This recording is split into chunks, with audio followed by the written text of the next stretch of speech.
আসসালামু আলাইকুম রহমতুল্লাহি অবরকাতুহু।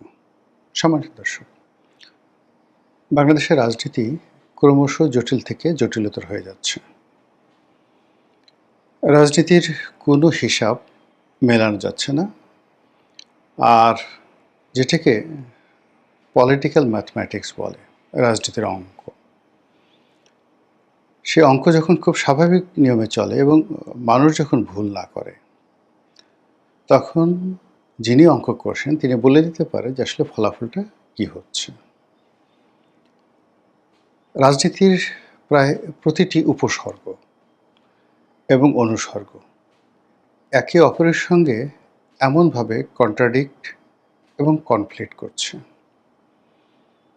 মাথার সঙ্গে লেজের, লেজের সঙ্গে মাথার ক্রমশ সংঘর্ষ হচ্ছে। আর এতে করে অসংখ্য অস্থিরতা দেখা দিচ্ছে এবং কেউ কারোর প্রতি বিশ্বাস স্থাপন করতে পারছে না। এই মুহূর্তে সরকারের সবচেয়ে বড় সংকট, এটা অস্তিত্বের সংকট নয়, এটা হলো রিয়ালিটির সংকট। সরকারকে কারা ভালোবাসেন সরকার জানে না। সরকারের বন্ধুকে সরকার জানে না, শত্রুকে তাও জানে না। তারপর সরকারের যারা প্রতিপক্ষ, তারা কি সরকারকে ভয় পাবে, নাকি এক ধাক্কায় ফেলে দেবে? তারা কি শেখ হাসিনার মতো তারেক রহমান সাহেবকেও দেশ থেকে তাড়িয়ে দেবে, নাকি শেখ হাসিনা যেভাবে 17 বছর ক্রমাগত জুলুম অত্যাচার চালাতে পেরেছিলেন, একইভাবে তারেক রহমান সাহেবকে 17 বছর সময় দেবে? এই বিষয়গুলো নিয়ে বিরোধী দল যারা আছেন তাদের মধ্যে যথেষ্ট মতানৈক্য আছে। অন্যদিকে সরকার তার আপন গতিতে কতগুলো কাজ করে যাচ্ছে। সরকারের অর্থনৈতিক পরিকল্পনা, বিরোধী দল দমনের পরিকল্পনা, পররাষ্ট্র নীতির ক্ষেত্রে বিদেশে বন্ধু নির্বাচনের পরিকল্পনা এবং সর্বোপরি তাদের যে নির্বাচনী ম্যানিফেস্ট, সেই নির্বাচনী ম্যানিফেস্ট বাস্তবায়ন করার জন্য অকাতরে এবং অঢেল অর্থ তারা ব্যয় করছে। আর এই যে তাদের নির্বাচনী ম্যানিফেস্টো, এগুলো বাস্তবায়ন করতে গিয়ে সরকারের ভিতরে পক্ষ বিপক্ষ, অন্তর্দ্বন্দ্ব, মারামারি, কাটাকাটি, হানাহানি যা কিছু হচ্ছে তা রীতিমতো শাসক মহলের যারা শীর্ষ পর্যায়ে রয়েছেন সবাইকে মারাত্মক আতঙ্কের মধ্যে ফেলে দিয়েছে।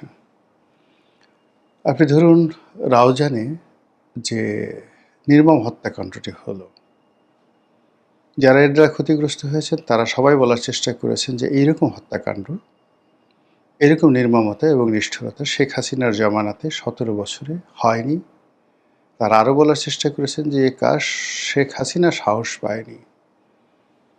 ঠিক একই কাজ এই জমানাতে ঘটে যাচ্ছে দলীয় নেতাকর্মীদের বিরুদ্ধে। তো এই অবস্থাতে আপা, মানে সাবেক প্রধানমন্ত্রী, তিনি আসছেন, তিনি আসবেন, তিনি আসার জন্য ব্যস্ততা দেখাচ্ছেন। তার নেতাকর্মীদের মধ্যে হৈ হুল্লোড় শুরু হয়ে যাচ্ছে। দেশে বিভিন্ন জায়গাতে মিছিল হচ্ছে, মিটিং হচ্ছে এবং অব্যাহতভাবে এটি বাড়তে থাকবে বলে আওয়ামী লীগের পক্ষ থেকে বলা হচ্ছে। ঠিক এই সময়টিতে সরকারের যারা বান্ধব বা এই শেখ হাসিনা তাড়ানোর যে মূল কারিগর, সেই মূল কারিগর যারা ইউনূস জমানাতে রাষ্ট্র ক্ষমতা পরিচালনা করেছে এবং তাদের মবের ভয়ে বিএনপি, আওয়ামী লীগ থেকে শুরু করে সাধারণ আমজনতা থর থর করে কেঁপেছে। সেই লোকগুলো এখন উল্টো মবের শিকার হচ্ছে। কখনো আওয়ামী লীগের গুপ্ত বাহিনী তাদেরকে আক্রমণ করছে, তাদেরকে মারধর করে তাদের মুখ থেকে আজে বাজে শব্দ বের করছে, গালাগাল বের করছে সরকার সম্পর্কে, জুলাই আগস্ট বিপ্লব সম্পর্কে, জামাত সম্পর্কে, এনসিপির সম্পর্কে। আর বঙ্গবন্ধুকে তারা বাবা ডাকায় ছাড়ছে, আব্বা ডাকিয়ে ছাড়ছে, আওয়ামী লীগ শেখ হাসিনাকে মা ডাকিয়ে ছাড়ছে। তো এই যে ভিডিওগুলো বা এই কর্মকাণ্ডগুলো সারা দেশে নানাভাবে নানা রকম যাকে বলা হয় রসায়ন তৈরি করছে। অনেকের মনে আতঙ্ক দেখা দিয়েছে। অনেকের মনে প্রচণ্ড ভয় দেখা দিয়েছে যে এভাবে যদি চলে তাহলে আমাদের শেষ পরিণতি কী? কীভাবে আমরা টিকে থাকব? এই যখন সরকারের অবস্থা, ঠিক সেই সময়টাতে দেশের প্রধান দুটো রাজনৈতিক দল, এখন তো আওয়ামী লীগ রাজনীতির ময়দানে না থাকার কারণে সরকারের বন্ধু বলেন, শত্রু বলেন, সরকারের বেদনা বলেন, আশা বলেন, আকাঙ্ক্ষা বলেন, সবই এনসিপি আর সবই জামাত। তো এখন সেই জামাত এবং এনসিপি যদি সরকারের সঙ্গে মিশে যায় একেবারে গোল আলুর মতো বা আলু ভর্তার মতো, তাহলে সরকারের কি হবে? আবার এই এনসিপি এবং সরকার, জামাত, এই দুটো দল যদি রাজপথ গরম করে তাহলে কি হবে? প্রথমটি হলো যে সরকারে যারা আছেন তারা কোনো অবস্থাতেই এখনো পর্যন্ত এনসিপি নামক দলটিকে, এর নেতা নেত্রীদেরকে, অথবা জামাত ইসলামী নামক দলটিকে, নেতা নেত্রীদেরকে সত্যিকার অর্থে একটি ইফেক্টিভ বিরোধী দল, শক্তিশালী বিরোধী দল এটা মনেই করে না। কাজে তারা যত হুমকি দিচ্ছে, ধামকি দিচ্ছে, এটাকে সরকার বুড়ো আঙুল দেখাচ্ছে। আবার অন্যদিকে যদি সরকার এদেরকে কাছে ডেকে নেয়, ঐক্যমত্যে সরকার করে, এদের মুখ বন্ধ করার জন্য তাদেরকে বড় বড় পদ দেয়, পদবি দেয়, এবং সেই সাবেক জমানার বিএনপি জামাত জোট সরকার অথবা একটি জাতীয় সরকার এরকম কোনো কিছু একটা শুরু করে, সেক্ষেত্রে কি হলো, দেশে এবং দেশের বাইরে নতুন করে আবার চালু হবে যে এটা আমি এবং মামুদের সরকার। এক্ষেত্রেও সরকার আসলে কোনো সিদ্ধান্ত নিতে পারছে না।